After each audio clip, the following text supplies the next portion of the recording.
ನಾನು ಮಾಡುತ್ತಿರುವ ಕೆಲಸವನ್ನು ಒಳ್ಳೆಯ ಉದ್ದೇಶದಂತೆ ಬರೆದಿರುವರು.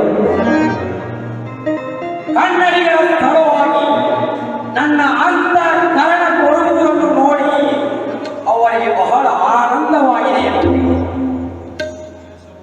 ಇಂಗ್ಲಿಷರು ಮೋಸಗಾರರಂತೆ ಕನ್ನಡಿಗರ ಸಲುವಾಗಿ ಕನ್ನಡಿಗರಿಗೆ ಆದ ಅವಮಾನವನ್ನು ಅವರಿಗೆ ಸಹನ ಮಾಡಿಕೊಳ್ಳುವುದಿಲ್ಲವಂತೆ.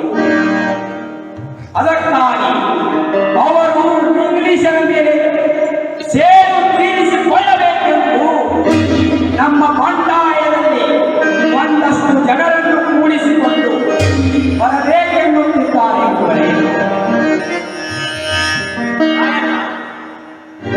ಈ ಪತ್ರವು ಬಹಳ ವಿಚಿತ್ರವಾಗಿದೆ. ಈ ಪತ್ರದಲ್ಲಿ ಯಾರ ಮೇಲೆ ನಂಬಿಕೆ ಇಡಬೇಕು, ಯಾರ ಮೇಲೆ ಇಡಬಾರದು ಎಂಬುವುದೇ ತಿಳಿಯಲಾಗಿದೆ. ಮಗನು ತಂದೆ ತಾಯಿಗಳ, ಹೆಂಡತಿಯು ಗಂಡನ, ಗೆಳೆಯನು ಗೆಳೆಯನ ಕುತ್ತಿಗೆ ಕೊಯ್ಯಲು ಸಿದ್ಧರು. ಬರೇ ಮೋಸ, ನಂಬಿಕೆ ವಿಷಯಗಳು ಇಟ್ಟಿದ್ದೀರಿವೆ. ಯಾರ ಮಾತು ಯಾರು ಕೇಳಬೇಕು? ದೊಡ್ಡ ದೊಡ್ಡ ಜನರು ಗ್ರಾಮೀಣ ಆಸೆಯಿಂದ ಅವರಿಗೆ ಬೇಕಾದಂತ ನೀಚ ಕೆಲಸಗಳನ್ನು ಮಾಡಲು ಎಂದೆರಿಯಲಾರದು. ಅದಕ್ಕಾಗಿ ಈ ಪತ್ರದ ಮೇಲೆ ನನ್ನ ನಂಬಿಕೆ ಬರಲು ರಾಯಣ್ಣ. ಗುರುಗಳೇ, ಗೌರವರು ನನ್ನ ಜೀವದ ಗೆಳೆಯರು. ನನಗೆ ಮೋಸ ಮಾಡಲು, ಒಂದು ವೇಳೆ ಮೋಸ ಮಾಡಿದರೆ ಅವರನ್ನು ಹಣಿದು ಹಣ್ಣು ಮಾಡಲು ನನಗೆ ಎಷ್ಟೊತ್ತು ಬೇಕು.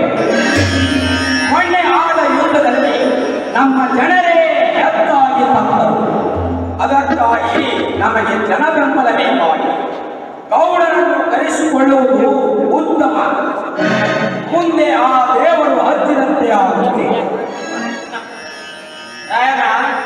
ನನಗೆ ಸರಿ ಕಂಡದ್ದನ್ನು ನಾನು ಹೇಳಿದೆ. ಎಷ್ಟರ ಮೇಲೆ ನಿನಗೆ ಸರಿ ಕಂಡದ್ದನ್ನು ನೀನು ಮಾಡು. ಬುದ್ಧಿ ಕರ್ಮಾನುಸಾರಣೆಯನ್ನು ಶಾಸ್ತ್ರವು ಹೇಳುತ್ತದೆ. ದೈವಗತಿಯನ್ನು ತಪ್ಪಿಸುವರು ಯಾರು? ಕಾಲದಲ್ಲಿ ನಟೆಯಾಡುವ ರಾವಣನಿಗೆ ಸೀತೆಯನ್ನು ಕತ್ತೊಯ್ಯುವ ಬುದ್ಧಿ ಉಂಟಾಗಲಿಲ್ಲವೇ? ಎಂಥ ಪ್ರಸಂಗಗಳನ್ನು ನಿನಗೆ ಅನೇಕ ಸಾರಿ ಹೇಳುತ್ತದೆ ಗೊತ್ತಿರುವುದಲ್ಲ. ನೀವು ಏನು ಹೇಳಿದರು ನನ್ನ ಮನಸ್ಸನ್ನು ಒಪ್ಪುತ್ತಿಲ್ಲ. ಫಿರಂಗಿ ದಂಡನು ಕಳಿಸಿರುವಂತೆ. ಅದಕ್ಕಾಗಿ ನಮ್ಮ ಜನರ ಬೆಂಬಲ ಬೇಕಾಗಿದೆ. ಗೌಡರನ್ನು ಕರೆಸಿಕೊಳ್ಳುವುದು ಉತ್ತಮ. ಅದಕ್ಕಾಗಿ ಗೌಡರನ್ನು ಕರೆಸಿಕೊಳ್ಳಿ. ಶಿವಲಿಂಗರನ್ನು ಬಿಟ್ಟು ನನಗೆ ಇಲ್ಲಿ ಇರಲು ಮನಸ್ಸು ಒಪ್ಪಲಲ್ಲ. ನಾನು ನಿಮಗೆ ಪ್ರಸಂಗ ಬಂದಾಗ ಬಂದೇ ಹೋಗ್ತೇನೆ. ಆದರೆ ನೀನು ಇನ್ನು ಬಹಳ ಎತ್ತರದಿಂದ ಕೆಲಸ ಮಾಡಬೇಕು. ಎಲ್ಲರ ಮಾತುಗಳನ್ನು ಕೇಳಿಕೊಂಡು ಅವುಗಳನ್ನು ವಿಚಾರಿಸಿ ನಿನ್ನ ಮನಸ್ಸಿಗೆ ತಕ್ಕಂತೆ ನಡೆ. ನಾನಿನ್ನು ಹೋಗ್ತೇನೆ. ಹೋಗಿ ಬನ್ನಿ.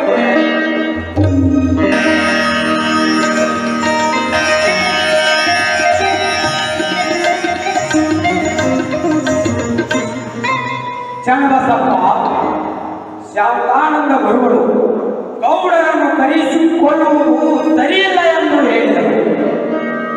ಏನು ಮಾಡಬೇಕು? ನಮಗೆ ಜನ ಬೆಂಬಲ ಬೇಕಾಗಿತ್ತು.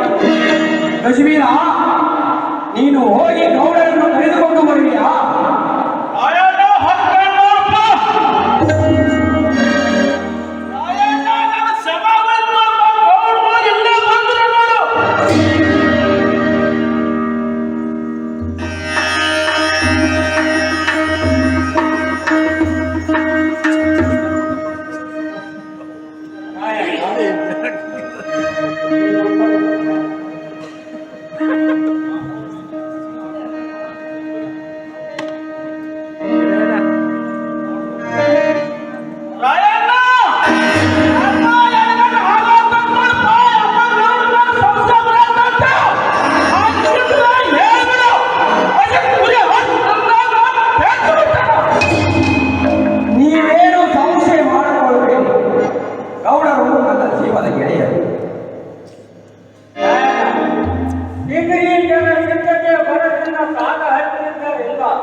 ನಿನ್ನ ಉತ್ತರದ ದಾರಿಯನ್ನು ನೋಡದೆ ನಾವೇ ಬಂದು ಬಿಟ್ಟೆವು.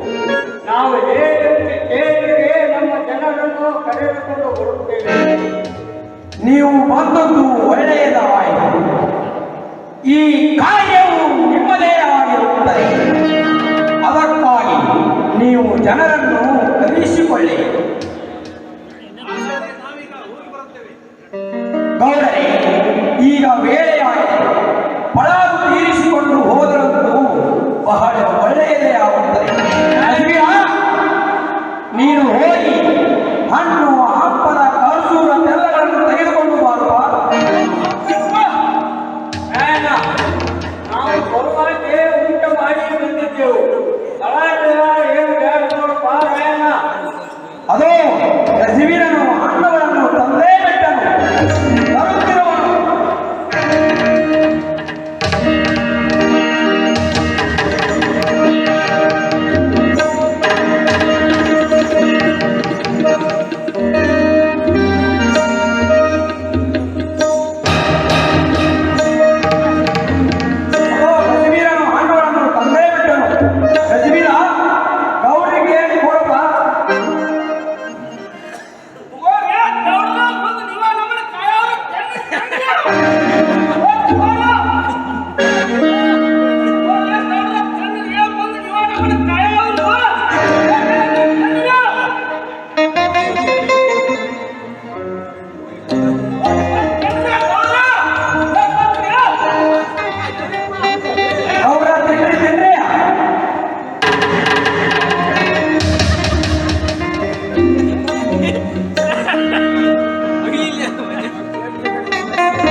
ಹೋಗಿ ಬನ್ನಿ ಗೌಡ್ರೆ.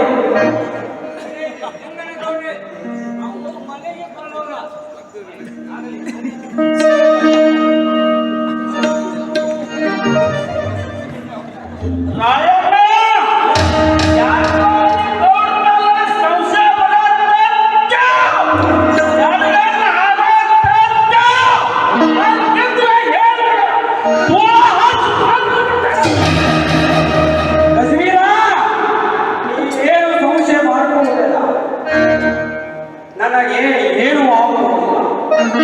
ಗಜವೀರ, ನಿಮ್ಮ ಕೆಲಸಪ್ಪ, ನೀವು ನಿಮ್ಮ ಕೆಲಸಗಳಿಗೆ ನೀವು ಹೋಗಿ ನಾನು ಜಳಕವನ್ನು ಮಾಡಿಕೊಂಡು ಬರುತ್ತೇನೆ.